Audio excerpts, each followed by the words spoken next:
Capítulo 9. El orgullo de las Altamira.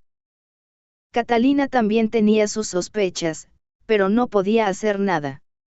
Entendía que Mónica estuviera retraída. Después de todo, hasta hace solo unas semanas, los planes de vida de Mónica eran casarse y mudarse a la hacienda Campo Real.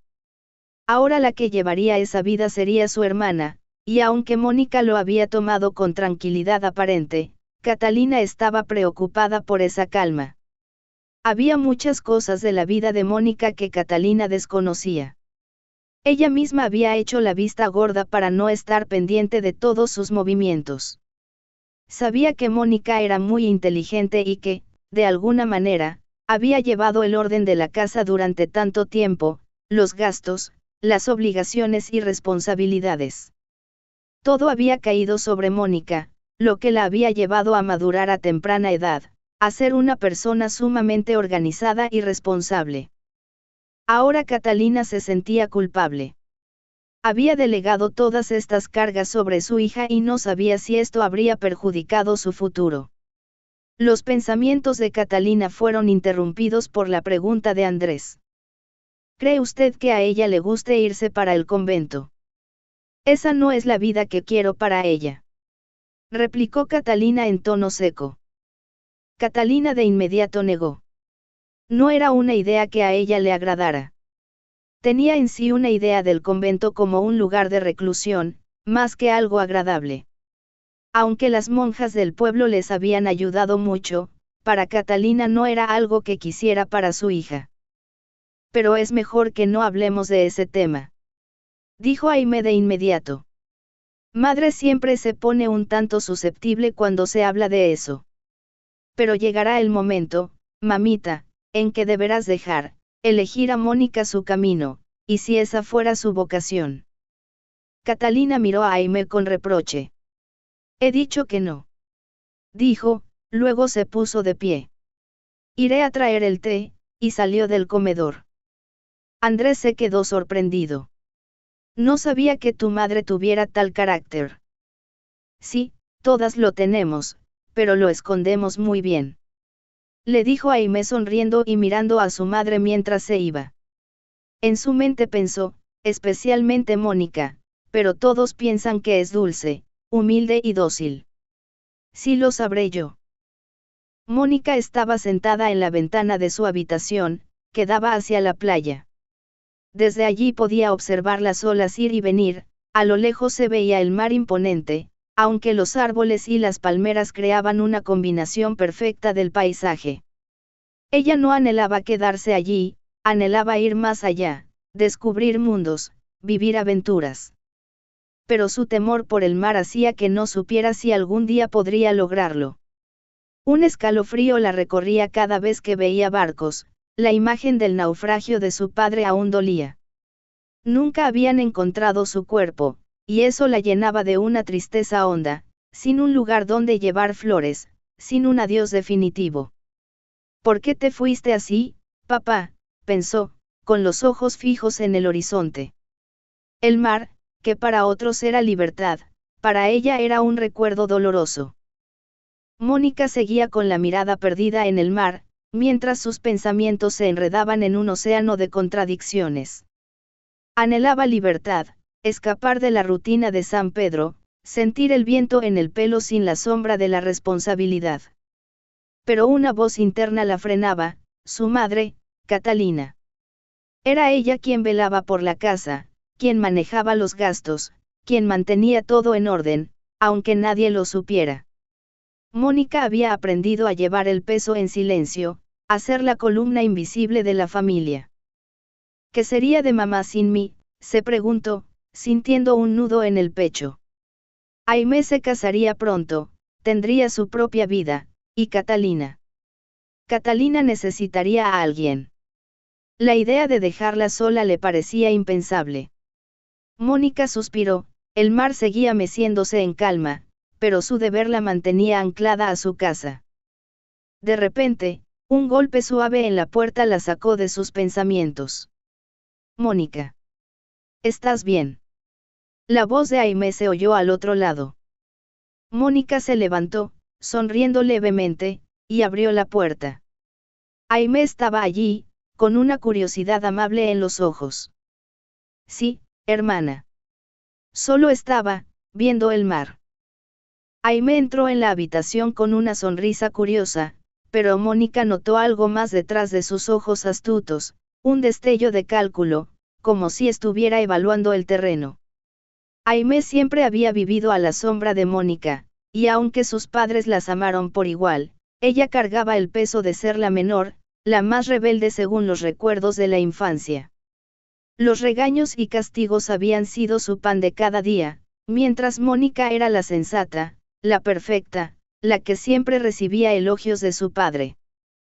¿Qué quiere ahora?, pensó Mónica con una pizca de desconfianza, mientras Aimé se acercaba a la ventana, mirando el mismo mar que ella. Venía a ver si querías bajar a tomarte con nosotros, Mónica. Madre lo está preparando. Dijo Aimé con una dulzura que sonaba casi estudiada. Mónica dudó un instante, sabiendo que Aimé no estaba allí solo por amabilidad. Habría oído algo de sus planes. O simplemente quería reafirmar su propio lugar, ahora que se preparaba para casarse. Sí, voy. Respondió Mónica con una sonrisa neutra, cerrando el capítulo de sus pensamientos. Juntas bajaron en silencio, el aire entre ellas cargado de una competencia silenciosa. Al bajar las gradas, Mónica vio a Andrés en la sala con su madre, Catalina, y un destello de incomodidad la atravesó.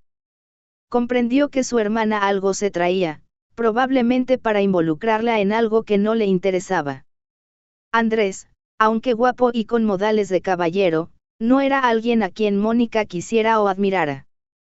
Su manera de ser demasiado mimado y timorato, chocaba con ella cada vez que se encontraban. Pues a ella la consideraban demasiado perfecta, pero solo es que Mónica es más dedicada. Andrés las observó bajar, evaluándolas como siempre, sus ojos deteniéndose un poco más en Aimé, su dulce y vivaz prometida. Mónica captó el gesto, casi imperceptible, y sintió una pizca de desdén. Como si fuera un concurso, pensó, sonriendo con cortesía mientras se acercaba. Buenas tardes, madre. Andrés. Dijo Mónica, sentándose en un rincón, lista para lo que fuera que Aimé tuviera planeado. Aimé se acomodó al lado de Andrés, lanzándole una mirada cómplice. Catalina, ajena a la tensión, sonrió. ¿Quieren té? Lo acabo de preparar. Ofreció, sirviendo las tazas. Andrés se apresuró a ayudar, rozando la mano de Aimé en un gesto galante. Mónica desvió la mirada hacia la ventana, el mar parecía llamarla de nuevo, lejos de ese ambiente cargado de incomodidad. ¿Qué quería Aimé? Aimé lanzó la noticia con una sonrisa táctica. Mónica, lamentamos tanto tener que decirte que vas a quedarte unos días sola, es que vamos a ir a la capital a comprarme el ajuar de novia, y pues hemos querido invitar a madre y ella ha aceptado complacida. No te digo que nos acompañes, pues si tú siempre que te invitábamos a la capital decías que no. Mónica entendió el sutil mensaje, no era que la quisieran llevar, por el contrario, no querían que ella estuviera con ellos. Sonrió, tomó con delicadeza la taza de té, demostrando sus excelentes modales. Luego de tomar un sorbo, los miró con una sonrisa radiante. Los felicito, y me encantan los planes que tienen. Por mí no se preocupen, estoy acostumbrada a estar aquí en casa y no veo ningún problema en quedarme. Además, Lupe me hará compañía. Catalina miró a su hija con algo de tristeza, pensando que la invitación iba extendida también a Mónica, pero cuando iba a intervenir, Andrés dijo: Si quieres acompañarnos, sé que madre no se opondría. Mónica, aún con la taza de té en las manos, miró a su madre, luego a la pareja. No se preocupen por mí, yo tengo muchas cosas que hacer. Además, tengo compromisos a los que no puedo faltar. Compromisos en el convento, dijo Aimé de modo sarcástico. Sí, en el convento. No veo por qué debería avergonzarme, dijo Mónica con un orgullo que hizo resplandecer sus ojos, y su rostro se iluminó, hablando con una firmeza que recordó a su difunto padre. No dejaría que nadie menospreciara su actividad, y menos aún tú, Aimee. Aunque nadie supiera todo lo que tengo que trabajar, yo misma sí lo sé. Está bien, hija, dijo Catalina, recomponiéndose. Es más, yo misma he pensado mejor en quedarme. No, no tienes por qué hacerlo, añadió Mónica en un tono, aunque reservado, un poco autoritario. Es tu hija la que se va a casar, y es lógico que la acompañes a comprar su ajuar de novia. Catalina habló recordando a su difunto esposo. Mónica se parecía tanto a él, la misma autoridad y dignidad en cada palabra. Y de repente, un torrente de recuerdos inundó a Catalina, el amor y el cuidado de Antonio, un conde sin dinero pero con un corazón de oro. Un hombre que había amado a su familia con todo su ser, y que ahora ya no estaba. La nostalgia le apretó el pecho, pero Mónica, con su mirada firme, la trajo de vuelta al presente. Mónica terminó su té en silencio, escuchando a medias, mientras Aimee hablaba con entusiasmo de los diseños que habían visto con Sofía, y las modistas de moda en la capital. Tía Sofía prometió que mi vestido será un modelo digno de una condesa, decía Aimee con ojos brillantes. Algo exclusivo, traído de París. Imagina, Mónica, el encaje, el tul, será perfecto para la boda en Campo Real. Pero nada de eso le interesaba a Mónica. Su mente ya estaba en otro lado, quizás en el mar que veía desde su ventana, o en las tareas que tendría que atender en la casa mientras ellos se iban. Mónica asintió con cortesía, sonriendo levemente, sin dejar que su desinterés se notara. Andrés, por su parte, estaba feliz y complacido con su hermosa prometida. Observaba a Aimee, con una admiración que no se esforzaba en disimular, riendo con sus comentarios sobre el vestido, el banquete, los invitados. Era como si el mundo girara en torno a ese sueño de boda, y él estuviera encantado de ser parte de él. Me muero por verte con él, Aimee, dijo Andrés, tomando la mano de su prometida con un gesto galante. Aimee se ruborizó, riendo, y Catalina sonrió, contenta por la ilusión de su hija menor. Mónica, en cambio, se levantó con una excusa amable. Bueno, si me disculpan, voy a revisar algunas cosas antes de que se vayan. El té estaba delicioso, madre. Gracias, madre. Con un gesto cortés, Mónica se retiró del comedor, dejando a los demás sumidos en los planes de la boda. Aimee ni siquiera pareció notarlo, demasiado ocupada soñando con su vestido de París. Mientras tanto, Andrés observó a Mónica irse con una mirada pensativa. Vaya, al parecer no le interesa nada de esto, pensó el caballero. Bueno, a lo mejor mi decisión fue más acertada de lo que pensaba. Ya que necesito una condesa que me ayude con mis negocios y sea hábil para hablar con la gente, pero Mónica al parecer no tiene esos dones, al contrario de mi querida prometida. Andrés volteó a ver nuevamente a Aimee, que seguía hablando con su madre sobre las telas y sedas, su sonrisa radiante iluminando el comedor. Bueno, también debemos ocuparnos de la fiesta de compromiso, dijo Andrés, interrumpiendo el hilo de la conversación. La cual será una semana después de que vengamos de la capital. Oh, por supuesto. Eso también es algo muy importante, respondió Catalina, entusiasmada. Podemos hacerla aquí o en la hacienda, con los amigos y la familia. Será un evento precioso, Aimee. La joven asintió, emocionada, empezando a enumerar ideas para la decoración y el menú. Andrés sonrió, sintiéndose complacido con el rumbo que tomaban los planes. Todo parecía encajar perfectamente para la vida que quería construir con su prometida. La conversación siguió fluyendo, llena de ilusiones y preparativos, mientras en la mente de Andrés quedaba la imagen de Mónica, seria y distante, tan diferente a la vivacidad de Aimé. Catalina interrumpió los pensamientos de Andrés. Yo creo que lo mejor será que Sofía se encargue de las compras, no creo que sea buena idea que vayamos sin ella a la capital. El silencio incómodo se apoderó de la casa de las Altamira. Mónica y Aimé se encontraron en el pequeño jardín de la casa, alrededor las palmas se mecían suavemente, la tierra fértil con pequeños árboles de cacao que aún no daban fruto. En años pasados esta pequeña hacienda daba diversos frutos, pero desde la muerte de Antonio Altamira, nadie se ocupó de estas tierras. Mónica estaba tranquila leyendo un libro que le había prestado Teresa, sonreía por las ocurrencias de Madame Bovary. Pero Aimé estaba disgustada, llena de enojo le reprochó a su hermana. Por favor, Mónica, dijo Aimé. Por tu culpa no iremos a la capital. ¿Qué te costaba decir que sí? Era la ópera, las tiendas, incluso algunas tardeadas con viejos amigos. No me interesa, dijo Mónica en tono normal. Ve con mamá, seguro a ella le agradará la idea. Aimé blanqueó los ojos. Andrés le había pedido que ayudara a Alberto a acercarse a Mónica.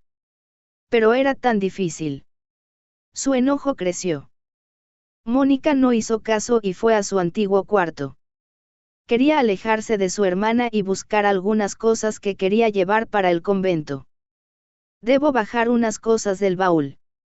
Le dijo a su hermana, que seguía furiosa y se quedó tomando algo en el comedor. Aimé se quedó sentada, bebiendo su té con leche, pensando en cómo hacer que Mónica se interesara por Alberto. De repente, Mónica subió las gradas, cansada. Realmente no entendía a las personas, pensaba la joven. Hablan de cosas tan ridículas, solo les importa la moda y los bailes. ¿Acaso son todos tan superficiales? Recordó a Alberto, aunque es un caballero, su forma de mirarme me incomoda, pensó. Pero es extraño, cuando mira a mi hermana, la joven estaba intrigada por ese hombre. Caminó despacio y entró a su antiguo cuarto. Se sintió un poco nostálgica al ver el lugar donde había pasado su infancia. El cuarto estaba igual que como lo había dejado, con sus muebles antiguos y sus cortinas de encaje. Luego de la muerte de su padre, ella no soportó vivir más allí, todo le traía recuerdos de su padre y no podía dormir, así que su madre organizó el cuarto de huéspedes del primer piso para ella. Se acercó al baúl que estaba en un rincón del cuarto y lo abrió. Dentro había ropa y recuerdos de su infancia. Mónica sonrió al ver una muñeca que tenía dentro, luego Mónica tomó un pequeño cofre y al abrirlo, el brillo de las gemas la sorprendió. Luego sacó un hermoso collar. Aimé estaba bebiendo su té, hasta que recordó que en ese cuarto ella tenía escondido el collar. Corrió hacia el cuarto y entró disgustada. ¿Qué haces?, preguntó. ¿Por qué espías mis cosas? Mónica la miró sin comprender. ¿Qué es esto?, preguntó, sosteniendo el collar. Su mente llena de incertidumbre. ¿De dónde lo sacaste? Eso, es una baratija que me dio. Me lo dio mi prima. Aimé quiso disimular sus emociones. Mónica sospechó de Aimé, su conducta llena de misterio. Se sintió disgustada por las mentiras de Aimé. Me dices que te lo dio tu prima Dolores, dijo Mónica, con voz firme. Pero eso es una mentira. ¿Quién te lo dio realmente? Aimé se encogió de hombros, sin responder. Mónica se dio cuenta de que su hermana estaba escondiendo algo y se sintió aún más disgustada. Habla, exclamó. ¿Quién te lo dio? ¿Y a ti qué te importa?, dijo Aimé, encogiéndose de hombros. Si me lo dio mi prima, ¿qué más da? O a lo mejor me lo dio un pretendiente, ¿para qué preguntas?, solo despertara tu envidia.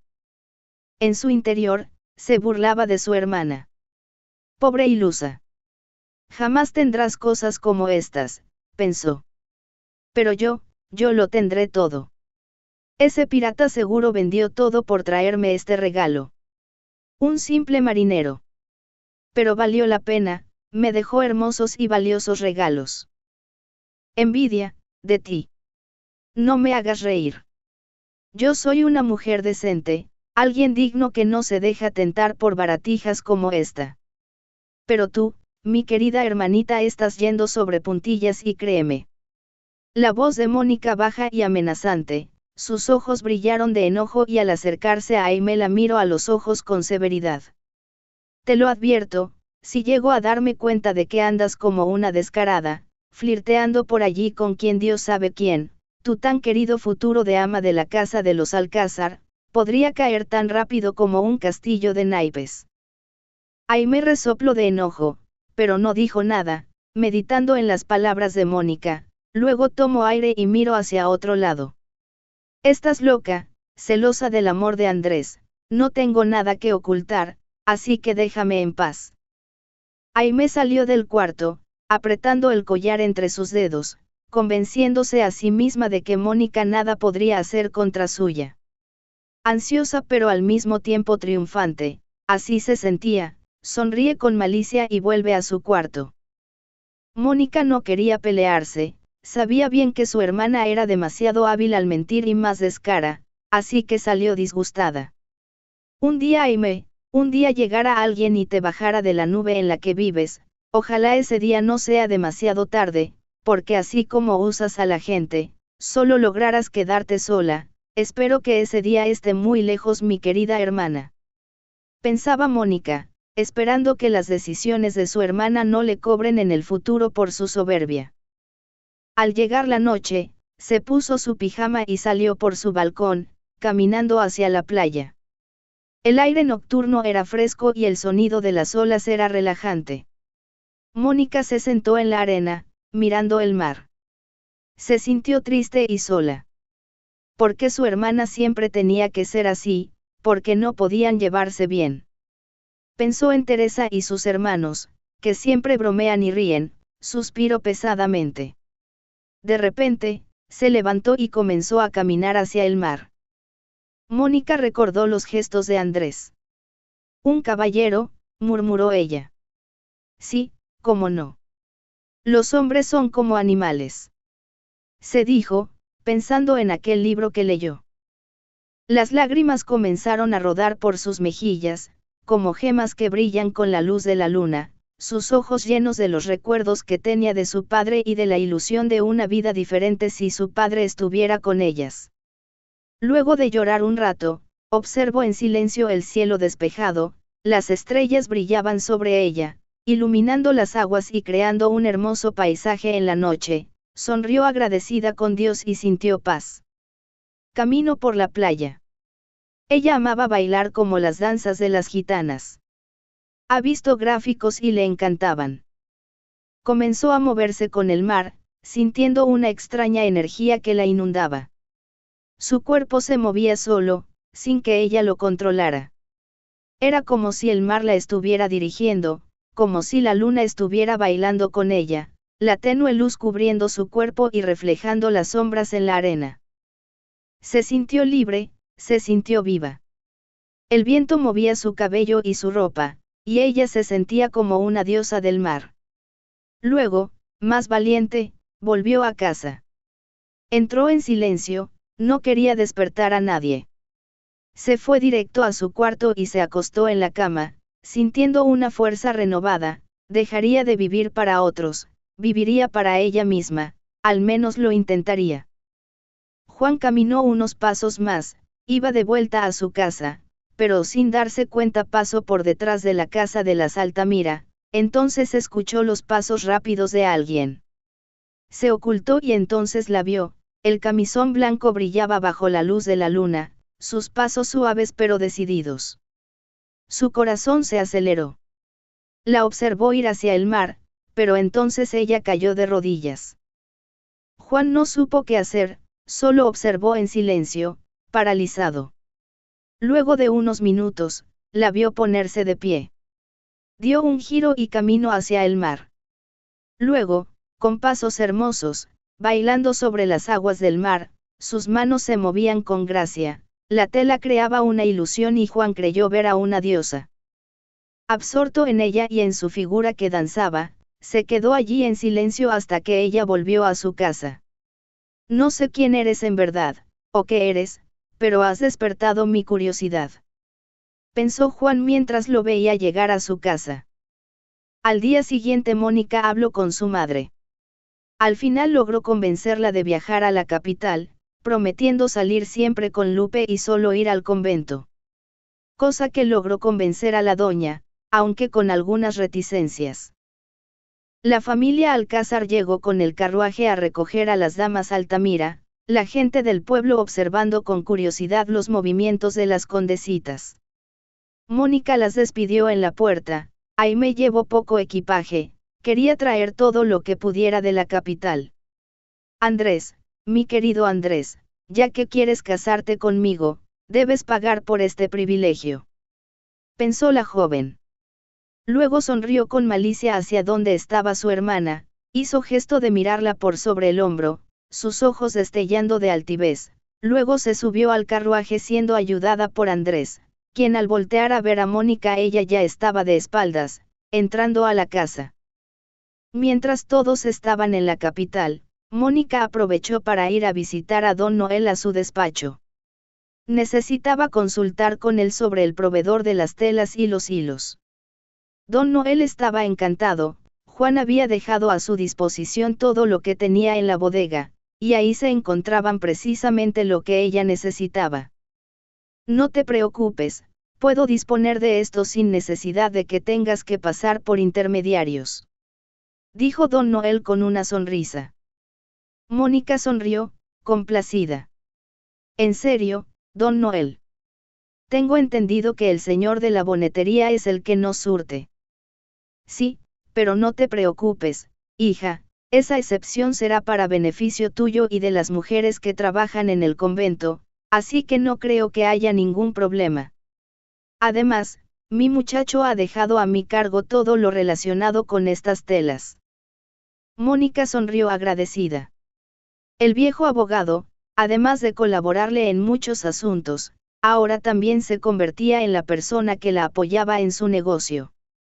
Le agradezco, don Noel, me gustaría tener algo propio. Pero tengo entendido que, si no estás casada, no puedes hacerlo, no puedes tener nada legalmente a tu nombre siendo una mujer soltera. Mónica habló con algo de temor y disgusto por la injusticia. Don Noel miró a Mónica con tristeza. Sí es verdad, pero tal vez con la ayuda de Andrés, sugirió, cauteloso. No, no quiero que él esté metido en esto. Dijo Mónica de manera enérgica, sorprendiendo al abogado. Su voz fue firme, casi un susurro, pero contundente. Quiero hacerlo a mi manera, sin depender de nadie. Don Noel asintió, pensativo, admirando la determinación en los ojos de Mónica. Bueno, hija, encontraremos una manera. No te preocupes. ¿Quieres que empecemos a buscar ideas para el comercio, de todos modos? Mónica estuvo de acuerdo con don Noel, miraron los detalles de las telas, los costos, y luego él se encargó de pedir a la gente de Juan, que ayudara a llevar todo al taller del convento. Mónica salió satisfecha, pensando que todo iba viento en popa. Lo que no se esperaba era que al salir de allí se encontraría con una sorpresa. Una muchacha alocada, de cabellos alborotados, tropezó con ella en las gradas de la casa de don Noel. Con permiso, dijo la muchacha, casi corriendo y empujando a Mónica hacia un lado. Mónica se quedó observando a la chiquilla que corría como alma que lleva el diablo. ¿Qué pasaría?, pensó. En eso, un joven flacucho, arrastrando una de sus piernitas, se disculpó con Mónica. Discúlpela, señorita, Azucena no tiene nada de modales. Mónica sonrió al joven, que le pedía disculpas bajando la cabeza, avergonzado. No te preocupes, no ha sido tu culpa. Solo espero que no te meta en problemas. Mónica acarició la cabeza de Serafín, y éste sintió la calidez de ese saludo. Solo la gente de Juan lo trataba bien, especialmente Juan, pero la gente del pueblo por lo general lo menospreciaba. Sin embargo, esta señorita, que apenas lo había visto en esta ocasión, lo saludaba tan cálidamente. ¿Cómo te llamas?, preguntó Mónica. Serafín, señorita, respondió el jovencito. Bueno, Serafín, ve con cuidado y no permitas que tu amiga te vaya a tirar por las escaleras, dijo ella sonriendo, y Serafín sonrió también.